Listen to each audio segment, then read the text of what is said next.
Ah, les défis, les défis. Ça finit plus, les défis. Hier, en plein canal, entre la rouge et la verte, en plein dans l'inlet de Willowberry, whatever, en face là, à Norfolk. Pogne le fond, effoiré là, gosse, réussi à sortir de là. Puis à ce qu'on me dit, c'est très fréquent que dans l'intracostal, même en plein milieu du chenal, tu t'effoires. Ils dredgent, ils creusent, ils les entretiennent, mais c'est pas parfait. Qu'est-ce qui se passe? Ceux qui connaissent pas trop ça, tout le long de la coque, on a des sea-cocks, on a des trous qui passent par la coque, qui donnent de l'eau, qui sortent de l'eau ou qui en rentrent, peu importe. Fait qu'évidemment, quand tu te foires comme ça dans le vase, qu'est-ce qui arrive? Ça bouche le trou. Les clims marchent au refroidissement, donc les trous sont bouchés. Malheureusement, je demande à la demoiselle d'ici à Marina, parce que hier, j'avais juste une clim qui fonctionnait, puis encore on en arrachait. Ben, y a-tu du jellyfish ici? Elle dit, avec un wetsuit, tu devrais être bon. J'étais, ouais, c'est encourageant, maudit, ça. Faut que je vais mettre un chandail manche longue, je mets mon masque, mon palmes, je niaiserai pas. Fait que je m'en vais faire le tour de tous mes petits trous en dessous de la coque, avec un tournevis, vider s'il y a de la boîte. C'est le fun. Sauf le bout d'aller jouer dans les jellyfish, possiblement. Ça me tente moins. Comme disait Capitaine Kirk, au mépris du danger. To boldly go where no man has gone before.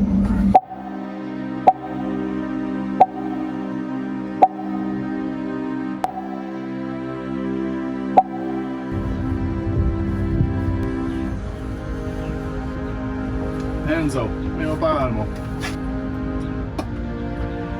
I have no spit. Jaws, Saint-Jean.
« 12 minutes 51.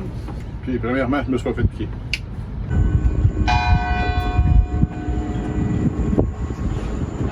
Vous allez peut-être commencer à penser que j'invente les bobos pour faire des épisodes.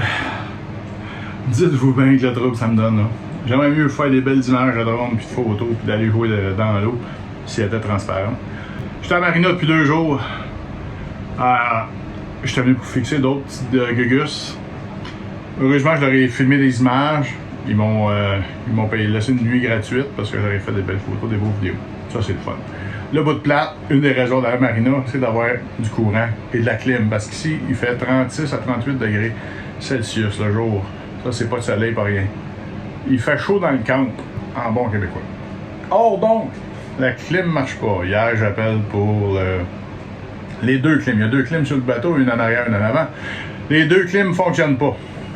Évidemment, ben, premier réflexe, je regarde dans mes Nigel Calder et compagnie. J'ai un problème de haute pression sur la clim. Donc, logiquement, ma logique à moi, c'est pas toujours bon, là, mais haute pression veut dire que ça sort pas. Ça rentre, ça sort pas. Parce que si ça rentrait mal, j'imagine que ce serait une basse pression. Hein? J'ai écouté Star Trek quand j'étais jeune, moi. Donc, évidemment, c'est la sortie. C'est pour ça que j'ai regardé si les lignes étaient claires dehors. Le petit 5-6 pouces que je peux rentrer mon tournevis semblait clair. Ça veut pas dire qu'il n'y a pas de l'eau salée qui s'est accumulée, il n'y a pas bouché les trous. Les 2 clims marchent sur la même pompe. Je Je voulais défaire le tuyau de l'intérieur de la clim vers l'extérieur. C'est tellement petit, je vais vous montrer. Là. C'est tellement petit, mes petites mains. Non, ça marche pas. Donc, pour ceux qui ne le savent pas encore, une très bonne qualité à avoir sur un voilier, c'est de mesurer 5 pieds 1 puis de peser 110 livres tout rentre avec une poignée de change dans les poches. Et aussi d'avoir déjà ou de faire partie du Cirque du Soleil dans l'équipe de contorsionnistes. J'ai aucune de ces qualités-là. Zéro pin bar. Je suis flexible comme un 2x4. 6 pieds 2, 265 livres. Plus et quand ça va bien. Fait que. Pas le choix, on va faire avec. Bâtard. Ouais, c'est le fun. La vie de bateau! La vie de bateau! Ah!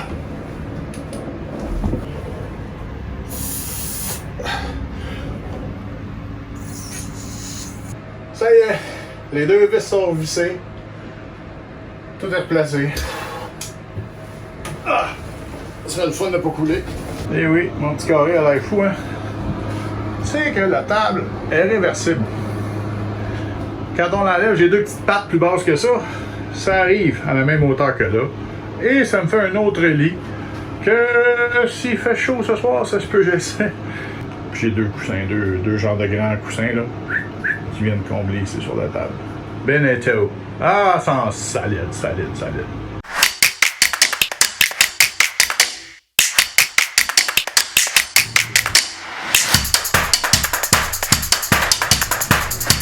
Et voilà. C'est le fun au moins d'un jour, il fait clair. La pompe pour la clim, le bilge pump, le filtre, le bilge pump, la pompe de cale elle-même est là, c'est elle qui siphonne. Quand il y a de l'accumulation d'eau dans le fond du bateau, au lieu de couler, elle a un petit flotteur, elle se met à marcher, puis elle pisse l'eau dehors du bateau. Là, un des suspects, c'est ma pompe. Fait que ça, en gros, c'est le système. Les deux filtres ont été vérifiés. J'ai fait appel mon ami le Jedi, Mathieu Néron. Il n'y a même pas de clim. Mais il connaît ça. Puis il y a un 39.3.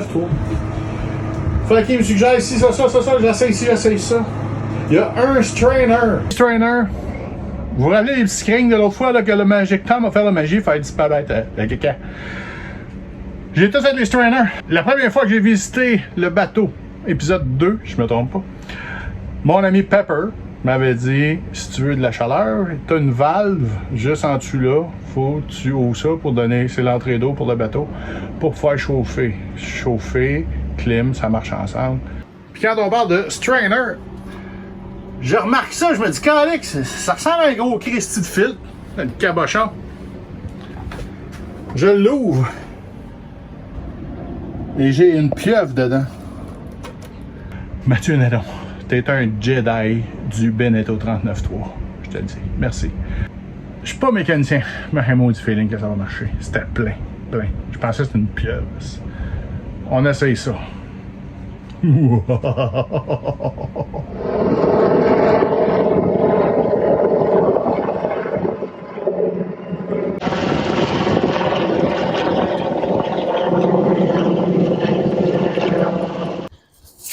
vous ai dit que je partageais tout. Ben, ce soir, j'ai les blues. Ben oui, on va se le dire. C'est sûr qu'on est rendu mercredi. Ma visite est partie vendredi. Puis, ouais, repogner le beat tout seul, c'est moins évident que prévu. J'ai d'autres visites qui sont supposées s'en venir. Ça va être confirmé demain. Aujourd'hui, là, j'ai parlé. J'ai pas parlé de la journée. Les affaires qui arrivent en bateau quand t'es solo de même. Pas un mot. Je me suis levé, j'ai commencé à programmer comme faut mon Ray Marine à mon goût. Ensuite, j'ai réalisé que... Guess what? Les panneaux ne fournissaient pas d'électricité aux batteries. Donc, écoute, bon, c'est après une heure, là, mais bon. Le gars d'Hampton, quand il a joué dedans, là, il a oublié de remettre la fuse dessus. Ça n'a pas été trop long, j'ai trouvé. Ouais, tu sais, on s'améliore. Ce qui est étonnant, c'est le jour, les batteries. C'est que le frigidaire, ça tire, c'est ça qui tire le plus sur un bateau. La nuit, on s'en fout, là. Il n'y a comme pas de jus qui se prend, ou à peu près pas. Là. Un ventilo, puis même là. Ah, ben, on a un chaud boucan. On va regarder ça. Et oui, c'est en plein ce qu'on faisait. L'hélico est un petit peu plus petit. Pas tellement. Par contre, le 412, belle 412, c'est une grosse bébête. Tu descends à 20 pieds, puis tu tombes à l'eau, tu vas chercher une victime. T'as bien le fun. T'as bien le fun. On s'entend que c'est dans l'eau. Du moment que c'est dans l'eau, on est en business. On allait beaucoup, nos pilotes, là, Aldo et compagnie, là, étaient mauditement solides. Ils nous descendaient là, à 15 pieds. Je m'en rappelle parce que je me rappelle d'avoir plongé l'hélico. Je tripais. Pendant 15 secondes, j'étais James Bond. Puis si je vous dis que j'ai fait pire que plonger dans l'hélico, si je vous disais, là vous allez dire, oh, il est plein de ça. Si je vous disais, là, que j'étais au sol, là, il y avait un câble qui était pogné sur l'hélico en haut. Je l'ai pogné. J'ai descendu l'hélico. Mais croiriez-vous? Non, hein? Ah, regardez ça, ouais. Tantôt, j'ai installé mon Breeze Booster. Lui, il s'installe un peu comme ça. Fait que tout le vent qui rentre, plus qu'on a le nez dans le vent, car on est à l'ordre. Fait que le vent rentre en dedans, directement, regardez ça. C'est mon lit qui est en dessous. C'est pas le fun. Donc, à défaut d'avoir la clim, ben ça donne une petite brise. Ça fait toujours plaisir. Après un sous-marin la semaine passée, un porte-avions. Je sais pas si Maverick est dessus. Ils l'ont pas dit. Numéro 5, c'est lui qu'on a vu dans l'épisode 12 qui était OK. 40 pieds un bateau, là, c'est longtemps avant de faire le tour. Je trouve plein de trucs. Là, je trouve des affaires. Puis ah mon Dieu, c'est quoi cette affaire-là? Je ne connais pas tout un bateau. J'ai fait 15 ans chez les gros bateaux moteurs, mais ça fait pas de moi un gars de voile. Je l'ai déjà dit, là, je suis en plein apprentissage. Ceci étant dit, là, je regarde une affaire, je me dis, bon, c'est. Tom, c'est un tripeux de cerf-volant ou je sais pas trop. Puis là, ben, tranquillement, à regarder les formes, je me dis, ah, ça ressemble à l'espèce de rondouillet. Ça ressemble quasiment à une barreuse de hatch. Là, j'écris à Tom Gérard, l'ancien propriétaire, qui est super fin. On est rendu pas mal de chum, on a bu du vin une couple de fois. Ça va faire quasiment 9 mois qu'il m'a vendu le bateau, puis il est tout le temps disponible. Donc, so, thanks a lot, Tom, for answering when I ask, I guess, stupid questions. Once you know, it's not stupid. Fait qu'on va aller installer ça, ouais. Bon, comme je disais, ça se devine quasiment, vous voyez, les beaux petits hatchs. Regarde comment c'est fait intelligent, toi. On rentre la partie du bas. On rentre la partie du haut. On tourne ça là. C'est verrouillé. Donc, en plus d'être fashion, parce qu'on s'entend que ça fit, ben l'air rentre, mais il y a moins de soleil qui rentre. Parce que, en dessous, je sais pas si vous voyez, mon ordi est là. J'ai pas le goût de pogner un coup de soleil, mon pauvre petit Macintosh. Ça fait pas fashion. Je pense avoir tout vu. J'ai passé l'après-midi à bretter mon pilote automatique, comme tout le reste. Ben, il était débarqué parce que mon petit Chris à Bear l'avait accroché. En tout cas, réussi à rembarquer ça. Mon compas est tout le temps offset, tout le temps de la misère. En tout cas, brette après ça, brette après le GPS. Mais c'est correct, je m'étais donné 3-4 jours pour configurer mon électronique à mon goût, à ma façon. Donc, fais tout ça. Fait que là, je me tiens juste sur le bord du chenal, justement, pour prendre des belles grosses photos des belles choses qui se passent. En brettant, premier truc. Qu'est-ce que vous pensez qui arrive? J'entends Fred Forêt me dire, hey, le fainéant, sors ton dinghy de l'eau. Le dinghy est rendu complètement à l'autre bout, on s'en fout. Je me laisse dériver, pis tout. Fait qu'on part, j'ai une corde flottante. Ah, vous me voyez venir, hein? Ah oui, à le cabochon. Mais là, la joke, c'est que je suis sur le bord du chenal. Là, j'ai des gros bateaux qui passent. Puis là, le moteur, il stalle. Mais ça prend quoi pour mettre l'angle? Ça prend un moteur. Là, je dérive tranquillement dans le chenal. Parce que les gros bateaux, là, ça semble mauditement moins drôle. Fait que là, je mets mes pales, mon masque, je m'en vais en dessous. Pas capable de la sortir, rentre pas un exacto. Puis évidemment, ben, il a fallu que je me coupe la moitié du doigt.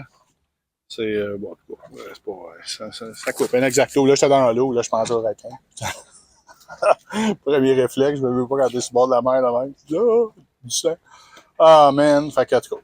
Fait que là, je suis allé couper ça. C'est une petite journée tranquille à travailler sur mes trucs, mes machins, là. Puis, vous voyez, en bateau, ça passe de tranquille à pas tranquille pantoute dans le temps de le dire.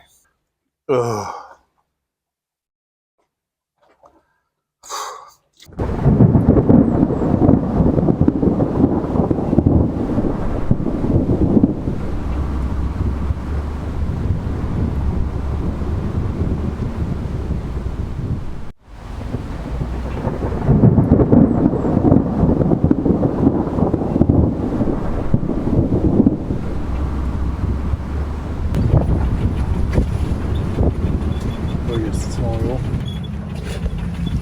Ça regarde-tu bien? Ah, Minou! Minou! Ça te parle pas bien gros, ça, hein?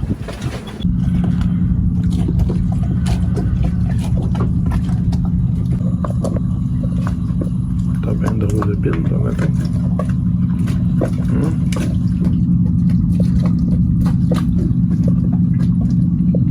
Non, c'est juste à côté. Ben oui, une autre alerte de vent violent. On a eu un hier, on a eu un soir. Je commence quasiment à comprendre le concept de la saison des ouragans.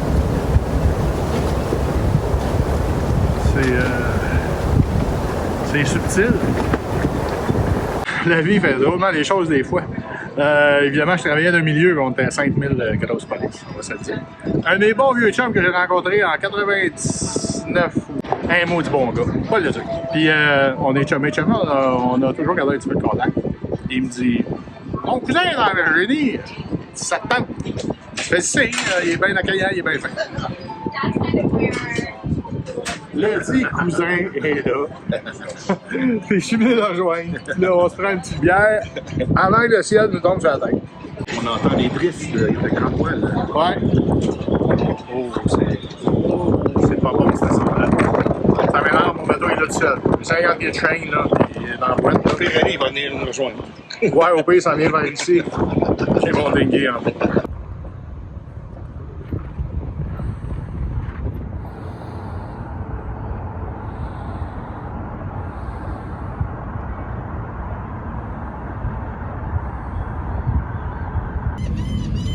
Comment ça va en ce beau petit samedi matin?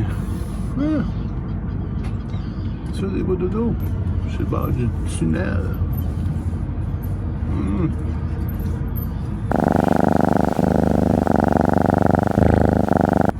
Oh, tu fais dur. Puis, on est-tu bien sur le lait ici? Ah, tabarnouche. Le rhum est-tu bon? Le rhum est bon. Tu t'es habitué d'interviewer. T'es pas obligé de te faire interviewer. Non, j'aime pas bien ça faire de... Je suis incognito. Incognito. C'est ton bateau. Il y en a une qui chantait ça, là. Ouais, c'est ça. Avant de chanter le Titanic.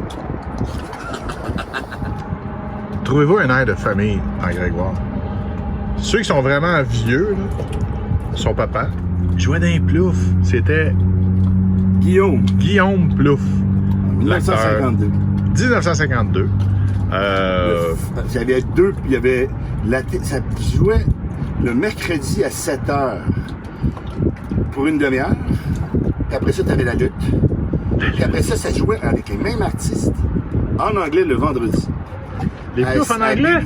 Avec les mêmes artistes. C'est la première chose qui s'est faite. Il y a eu des timbres même de la famille Plouf. Ben oui, parce que c'est la première fois que ça arrivait que les mêmes comédiens jouaient en français et la même émission en anglais live à la télévision. Live. Tu as fait ta carrière aux États beaucoup, avait à faire des documentaires. J'avais, à 19 ans, j'ouvrais mon premier petit restaurant, café. C'était moitié Subway, moitié sur Starbucks. J'avais 19 ans.